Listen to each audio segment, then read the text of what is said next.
Bonjour les amis, j'espère que vous allez bien. Très content de vous retrouver pour ce nouveau test de Blu-ray 4K. Aujourd'hui, on poursuit notre saga John Wick avec le deuxième chapitre.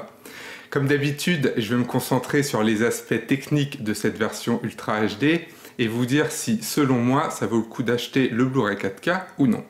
Allez, commençons tout de suite avec quelques informations techniques. Le film n'est visionnable qu'en HDR, il n'y a ni Dolby Vision ni HDR10+, la VO est en Dolby Atmos et la VF est en 5.1 DTS HD Master Audio. Le film a été réalisé par Chad Stahelski, qui était déjà en charge du premier, et d'ailleurs il a aussi été tourné en 2,8K, mais contrairement au chapitre 1, il est malheureusement limité cette fois-ci par un intermédiaire numérique 2K. Pour ceux que ça intéresse, vous trouverez comme d'habitude la liste des caméras et lentilles utilisées en description. Et pour finir, le film dure 2 heures et 2 minutes et il est au format 2,40 par 1. Il y aura donc des barres noires classiques. Alors, même si transfert 4K ne veut pas toujours dire plus de détails et plus de clarté, c'était bel et bien le cas pour le premier John Wick qui bénéficiait d'une réelle augmentation de la résolution. Et c'est peut-être pas aussi évident cette fois-ci, mais le deuxième est presque aussi parfait que le premier. La clarté est impressionnante, les gros plans sont de qualité et l'image est riche, bien texturée, avec des nuances clairement plus fines. Compte tenu de la photographie néo-noire fortement stylisée de Dan Lautzen, il n'y a quasiment aucune différence au niveau du contraste, mais la cinématographie globale est néanmoins améliorée, avec des blancs plus brillants et plus étincelants dans chaque scène. Les chemises sont plus propres et plus nettes qu'avant, tout en révélant maintenant des plis mineurs. Et les murs immaculés de la séquence de métro, lors du retour de John, ressortent eux aussi davantage. Mais la vraie amélioration, la plus notable, vient des pics de luminosité, qui offrent maintenant une meilleure clarté dans les diverses sources de lumière. On peut par exemple voir le filament à l'intérieur des ampoules antiques, ou encore un peu plus de détails à travers les fenêtres lors des prises de vue aériennes de la ville, ou même celles du Vatican. En parlant de détails, que ce soit pour les briques individuelles des bâtiments de New York, les ruines des catacombes ou bien chaque cheveu ou fibre des costumes, les lignes fines sont toujours distinctes. Elles exposent la moindre imperfection dans les anciens bâtiments de Rome, tout en donnant à la maison de John et au Continental un look ultra clean et épuré. Même dans les plans un peu plus larges des membres du casting, on peut distinguer les moindres pores, égratignures et rides, ce qui rend chaque entaille et chaque blessure sur le visage de notre anti-héros plus clair. Et toutes les textures restent incroyablement réalistes.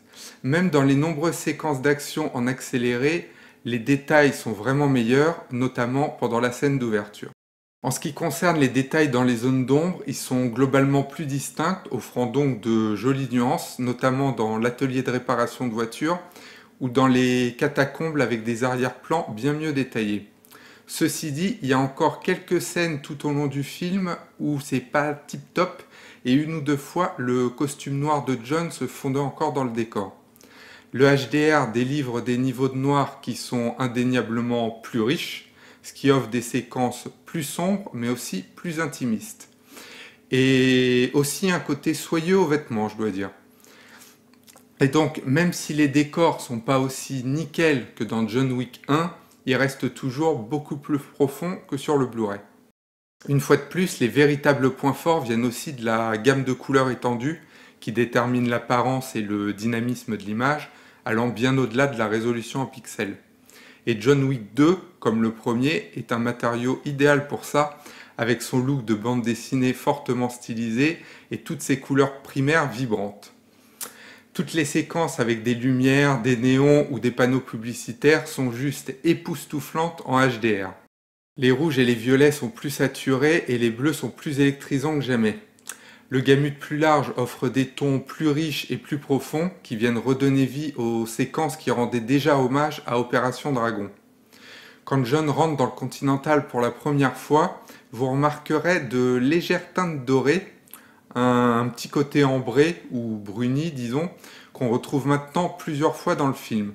D'ailleurs j'ai aussi noté d'autres ajustements de la palette, comme par exemple le sang dans la baignoire qui est devenu un peu plus cramoisi, ou encore certains des teintes vertes un peu plus tard dans le film, qui ont désormais un côté sarcelle très joli, sûrement pour rappeler le look du premier film.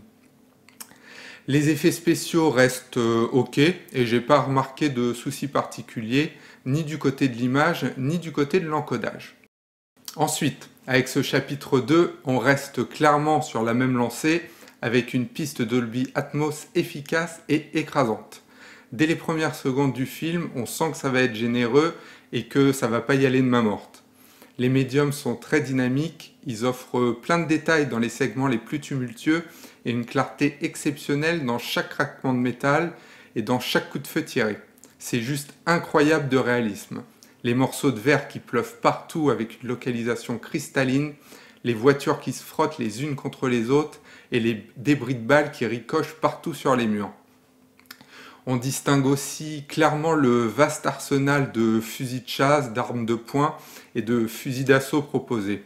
Et donc, avant même de se pencher sur l'Atmos, c'est déjà étonnant. Et donc, que ce soit pour les combats au corps à corps, les fusillades ou les explosions, le mixage sonore offre une immersion constante, fidèle, avec une très bonne plage dynamique. Et les canaux aériens sont surtout présents pour vous envelopper encore davantage.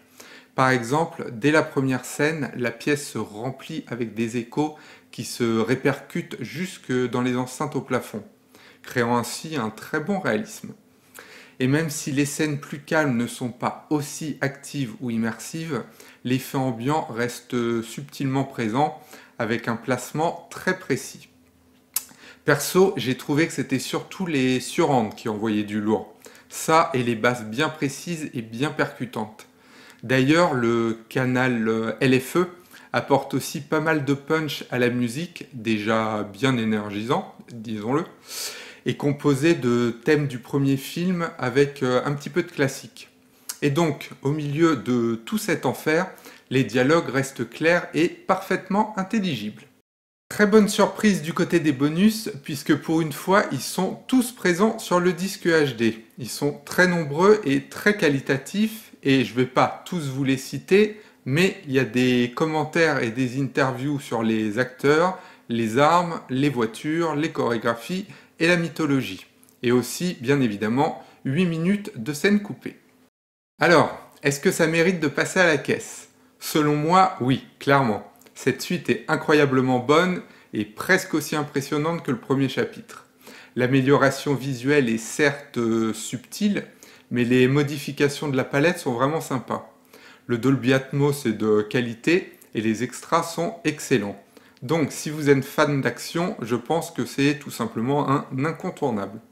Et en parlant d'incontournable, n'oubliez pas de mettre le petit like, de vous abonner et d'activer la petite cloche. Merci beaucoup les amis et à bientôt. Ciao!